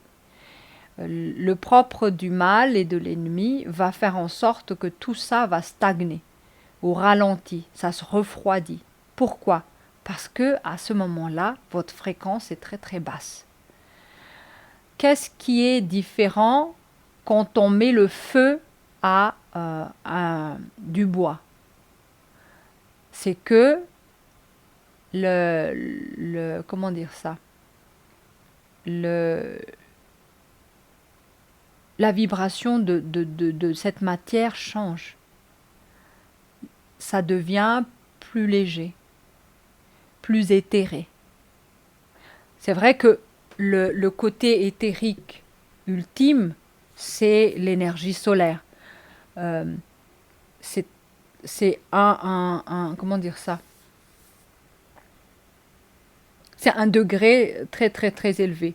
Mais là, par exemple, la combustion qu'on voit dans les charbons de bois ou la combustion d'une bougie, c'est comme si une matière dense devient de l'air chaud.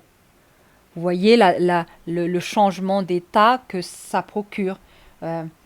Et ici, l'œuvre du mal, c'est de densifier, refroidir, alourdir la matière pour que vous soyez emprisonné dedans, encastré dans ça, enquisté dans des mémoires, figé dans des choses qui ne peuvent pas bouger. Voilà, c'est un peu la manifestation de cette partie-ci du tirage. En résumé, on a l'épanouissement et la sexualité. On a la pensée qui revient, qui parle de l'affection, la sincérité, les imaginations, les affirmations positives qu'on fait. Ici, on a le violon qui parle de nostalgie et de regret. Ensuite, ici, on a les fourmis qui parlent de démarche d'organisation.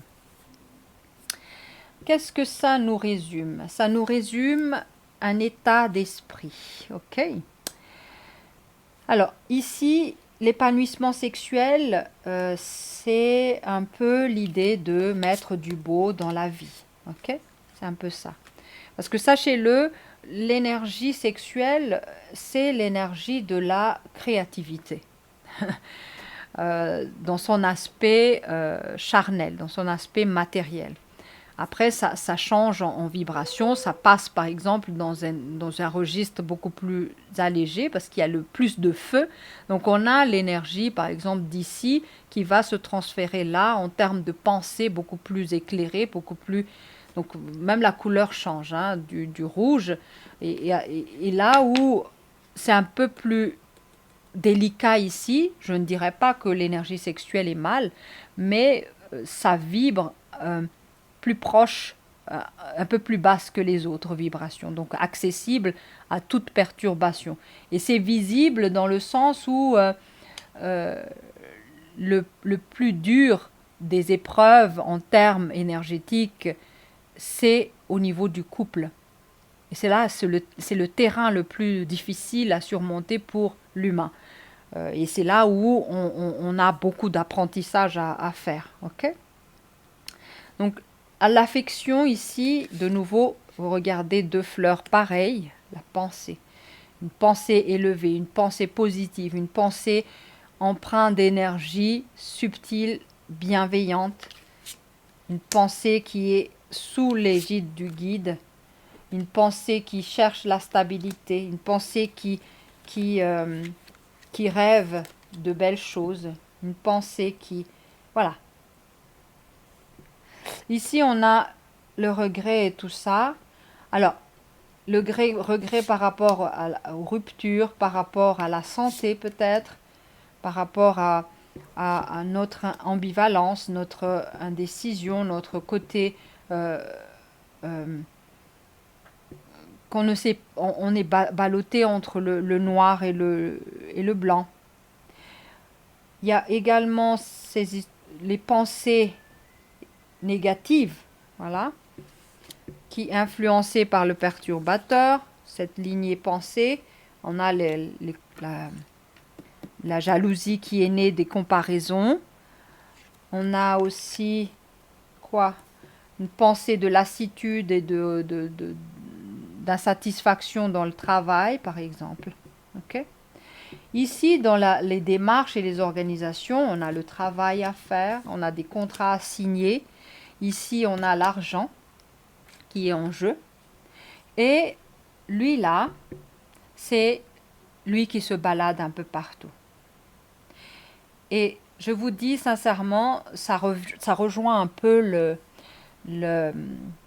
le, la carte du tarot qui démarre avec le fou, qui part sans savoir où il va. Et c'est le propre de notre vie humaine. Hein. Donc, lui, il est partout dans votre tirage. Ça veut dire qu'il a juste changé de personnalité, mais il est toujours présent.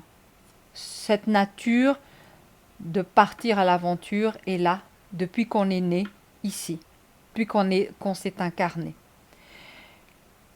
Mais le souci avec lui, c'est qu'il doit apprendre. Il doit connaître les règles du jeu. Il doit maîtriser qui il est. Il doit maîtriser ses sentiments. Il doit maîtriser son ego. Il doit maîtriser plein de choses. Et c'est là où il va se confronter au magicien, au pape, à la papesse. C'est vraiment le propre, le jeu, le circulaire du tarot qui fait son effet. Et votre tirage est imprégné totalement de ce processus-là qui a des hauts et des bas, mais qui détient aussi beaucoup, beaucoup de ressources.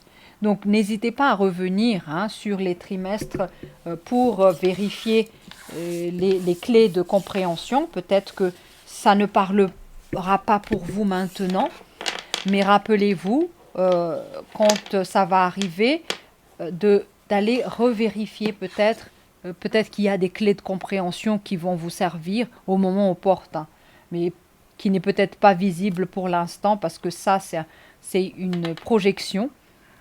Et il y a toujours l'éventualité que ça ne parlera pas pour votre situation. Donc j'en suis désolée, mais allez voir les autres signes, votre ascendant et tout, pour compléter aussi, peut-être pour affiner, ajuster les choses selon votre situation. Voilà ce que j'ai à vous partager. On se retrouve au mois de février pour le live et puis tout bon à vous, bonne progression. À tout bientôt, ciao.